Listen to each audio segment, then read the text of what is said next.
Bushra be be اور علیمہ خان کا کہنا ہے کہ 10 دن احتجاج مؤخر کرنے کا پیغام دیا جا رہا ہے، مذاکرات کی باتیں کی جا رہی ہیں۔ محسن نقوی نے کہا کوئی مذاکرات نہیں ہو رہے۔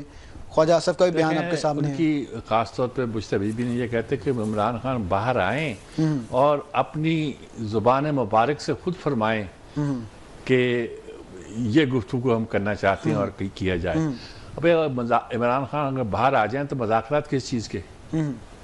اس وقت سب سے اڑا ہوا مسئلہ تو یہی ہے کہ عمران خان اندر ہے، اس کی کنڈی نکال دی جائے اور اس کو چھوڑ دیا جائے، پنجرے سے نکال دیا جائے تو پھر تو رہتا ہے کچھ نہیں ہے۔ صحیح ہے۔ تو اچھا دوسری طرف محسن نقوی کہتا ہے بھئی کس سے مذاکرات؟ خواجہ آصف نے تو کہا نا کہ گن پوائنٹ پہ مذاکرات نہیں ہوا کرتے، پھر آپ دھمکیاں دیا جا رہے ہیں، آئیں تمہاری مذاکرہ کرو، آئیں آتے کہ نہیں آتے مذاکرہ کرو۔ اور دوسری طرف یہ محسن نقوی کہتا ہے مجھے تو پتہ نہیں ہے کہ مذاکرہ کیا ہونے کیا نہیں ہونے، ہونے تو مجھ سے ہونے ہیں نا، مجھ سے تو نہیں ہو رہے، میرے پاس تو اختیار نہیں چھوڑنے کا، عدالتوں سے بات کرو۔ ٹھیک ہے، وہ عدالتوں سے بات انہوں نے کرنی نہیں ہے کیونکہ ان کا خیال ہے کہ عدالتیں ان کے ساتھ ہیں، وہ بات کرتے ہیں کورٹ فوج کے ساتھ کرنا چاہتے ہیں۔ تو لگتا ہے کہ ادھر سے صاف جواب ہے کہ مذاکرات نہیں ہو رہے، ٹھیک ہے، ادھر صاف ہے کہ کہنے کا مطلب یہ ہے کہ آپ ایک فکرہ کہہ رہے تھے کہ کہیں کوئی رکاوٹ ہے، رکاوٹ ایک ہے، وہ کہتے ہیں عمران کو چھوڑ دو، وہ کہتے ہیں عمران کو نہیں چھوڑتے باقی بات کرو۔ صحیح ہے، کیا مانگتے ہو؟ اب یہ تو نہیں کہیں گے جی آپ ہمارے الیکشن سارے ویلڈ قرار دے دیں، جو ہم نے غلط کیے تھے وہ کیسے ہو سکتے ہیں آسانی کے ساتھ؟ صحیح ہے، اس کے لیے آپ کو لاہے عمل تیار کرنا پڑے گا نا، مذاکرات کرنے پڑے گے۔ آپ یہ بھی نہیں کہہ سکتے باقی لوگوں کو رہا کر دو، ان کو یہ بھی اعتبار نہیں کہ باقی رہا ہو گئے تو پتہ نہیں ان کے ساتھ رہیں کہ نہ رہیں، بھاگ جائیں کہیں خدا حافظ ٹاٹا ہو گئی بائی بائی بہت ہو گیا۔ تو مسئلہ یہ ہے کہ یہ ایک عجیب و غریب صورتحال پیدا ہو گئی ہوئی ہے، ٹھیک ہے، اور اس میں کوئی شک نہیں ہے کہ پارٹی کی طاقت تو ہے، بالکل ایسے ہے وہ طاقت تو ہے، اور طاقت کا استعمال کر کے عمران خان آپ اپنی رہائی چاہتے ہیں، یعنی مقصد ان کا بڑا ڈیفینیٹ ہے اور طاقت ان کے پاس موجود ہے، ٹھیک ہے، لیکن اس کو ٹرانسفارم کیسے کرنا ہے، کیا صورتحال بنانا ہے، یہ پتہ نہیں کیا ہے، پتہ نہیں کیا ہے۔ مذاکرات کی باتیں چل رہی ہیں، ہو رہے ہیں نہیں ہو رہے۔ ندیم قریشی صاحب ہمارے ساتھ موجود ہے، رہنما پاکستان تحریک انصاف، ان سے بات کرتے ہیں، ان سے ہی جان لیتے ہیں۔ میرے ساتھ بات کیجیے گا۔ ندیم بھائی السلام علیکم، کیسے ہیں آپ؟ ٹھیک ہیں جی وعلیکم السلام سر، اللہ کا شکر ہے۔ ندیم بھائی یہ اب کیا صورت ہے کہ ایک لوگ کہتے ہیں کہ مذاکرات ہو رہے ہیں، دوسرے کہتے ہیں کوئی سوال ہی پہ نہیں ہوتا، کبھی حکومت کا بھی ایک طبقہ کہتا ہے کہ ہاں کچھ ہو رہا ہے، دوسرا کہتا ہے نہیں کوئی امید ہی نہیں ہے، آپ کی پارٹی کے اندر سے بھی کچھ لوگ کہتے ہیں مذاکرات کا تو اب تو آؤٹ آف کویسچن ہے، کچھ کہتے ہیں نہیں کوئی ہم بات چیت کر رہے ہیں، کیا مسئلہ کیا نظر آتا ہے آپ کو؟ امیر صاحب پہلی بات تو یہ ہے کہ ایک چیز تو کلیئر ہو گئی ہے، حکومتی ترجمان عموماً کہا کرتے تھے کہ جی ہم تحریک انصاف سے بات کرنا چاہتے ہیں، عمران خان صاحب سے بات کرنا چاہتے ہیں، وہ ہم سے بات نہیں کرنا چاہتے۔ یہ تو متشدد لوگ ہیں، یہ تو انتہا پسند لوگ ہیں، یہ تو ایجوکیشن پر یقین رکھتے ہیں۔ آج آپ دیکھ لیں کہ کس طرح سے جھوٹ بولا جا رہا ہے۔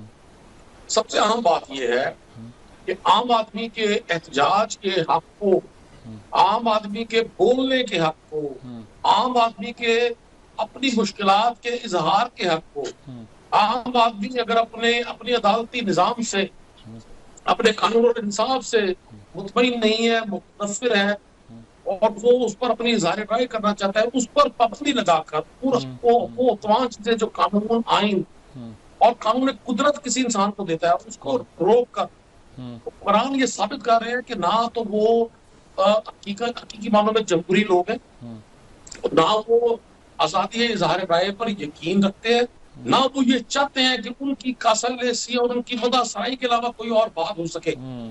یہ 25 کروڑ لوگوں کا ملک ہے، یہاں مختلف مکاتب فکر کے لوگ، مختلف برادریوں کے لوگ، مختلف قبیلوں کے لوگ، مختلف صوبوں کے لوگ بستے ہیں، یہ مختلف پھول ملتے ہیں تو ایک گلدستہ بنتا ہے۔ ٹھیک ہے، یہ عجیب لوگ پاکستان کے اقتدار پہ قابض ہیں۔ مذاکرات ہو رہے ہیں کہ نہیں ہو رہے، یہ ہمیں سمجھ نہیں آ رہی، ہم کہاں؟ لیکن سر میں آپ سے گزارش کرتا ہوں، جنہوں نے مذاکرات کرنے ہیں وہ مذاکرات کریں گے۔ میں تو کامن مین کو ریپرزینٹ کرتا ہوں، میں سمجھتا ہوں پاکستان کی عوام میں اس پرامن احتجاج کے حوالے سے جتنی اویئرنیس ہے، جتنا لوگوں میں جوش و جذبہ ہے، اور میں آپ کو ایک چیز بریک کرتا ہوں، یہ سرپرائز ملے گا لوگوں کو 24 کو، پورا پاکستان کا میڈیا اور حکومت وقت کو سرپرائز ملے گا۔ یہ کوئی عام احتجاج نہیں ہو رہا، یہ کسی چھوٹے مقصد کے لیے احتجاج نہیں ہے، ایک بڑے مقصد کے لیے احتجاج ہے، ان حکمرانوں کی موجودگی میں احتجاج ہے جو حکمران سرپرائز ملے گا تو اس کا مطلب کوئی مذاکرات نہیں ہو رہے. لیکن سر میں نہیں سمجھتا کہ اب کوئی مذاکرات کا وقت ہے. اگر عمران خان صاحب کی جیسے ضمانت ہوئی تھی توشہ خانہ 2 میں، اگر ان کو رہا کر دیا جاتا، ایک بہت پلیزنٹ موو چل رہی تھی پورے پاکستان میں، لوگوں نے اس تاثر کو بڑا اچھا لے رہا تھا. لیکن کیا کیا جائے، حکمران خوفزدہ اتنے ہیں.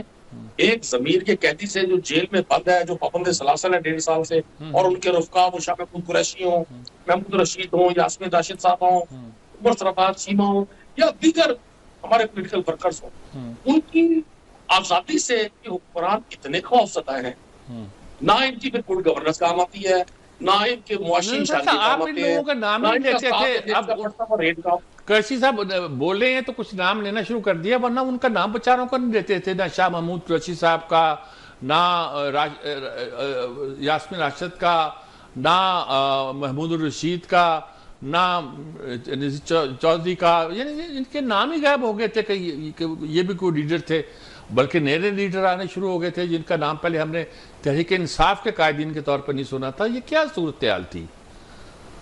میر صاحب یہ ہمارا سیاسی المیہ ہے کہ جو شخص پردہ سکرین سے کسی بھی وجہ سے دور ہو جاتا ہے تو کچھ لوگ ایسے ہوتے ہیں جو وہ سپیس فل کر کے کوشش کرتے ہیں کہ وہ لوگ نہ یاد رہے. لیکن تحریک انصاف ایک بڑی ہی مضبوط اور نظریاتی جماعت بن چکی ہے.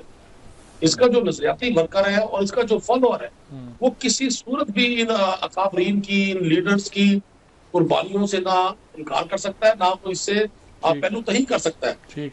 یہ ضرور رہا ہے کہ ان ناموں کو اس طرح سے اجاگر نہیں کیا گیا.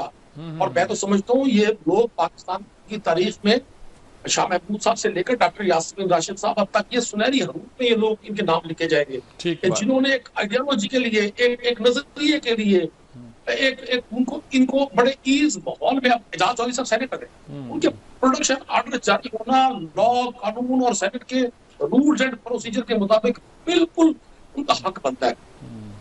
رکھا گیا جیل میں 1.5 سال سے، وہ آسمان نہیں دیکھ سکے، ٹھنڈی ہوا نہیں دیکھ سکے، اس کو سخت ترین سختیوں میں رکھا گیا. تو تاریخ ان لوگوں کو سنہری حروف سے یاد رکھے گی.